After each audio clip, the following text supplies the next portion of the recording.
आजचा आपला विषय आहे की सिल्क साडीची काळजी कशी घ्यावी। ओम साईराम, मी शीतल शिंदे शिर्डी येथून तुम्हा सर्वांचं स्वागत। सिल्क साडी जरी वॉश करायची असेल तर त्याला तुम्ही शॅम्पूच्या पाण्यामध्ये थोडा वेळ भिजत घालून किंवा वॉश करू शकता।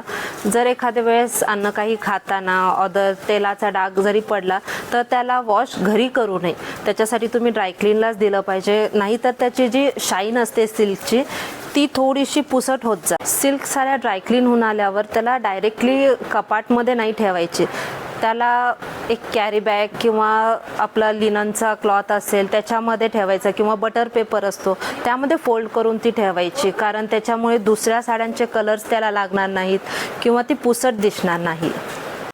खूप वेळेस पण ड्रायक्लीनला देणं चांगलं नाही।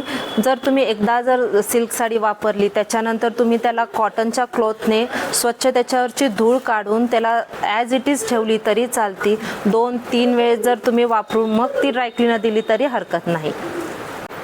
अशा अजून टिप्स जर तुम्हाला पाहिजे असतील तर आमच्या फेसबुक पेजला फॉलो करा आणि यूट्यूब चॅनलला सबस्क्राईब करा, शिंदे पैठणी। धन्यवाद।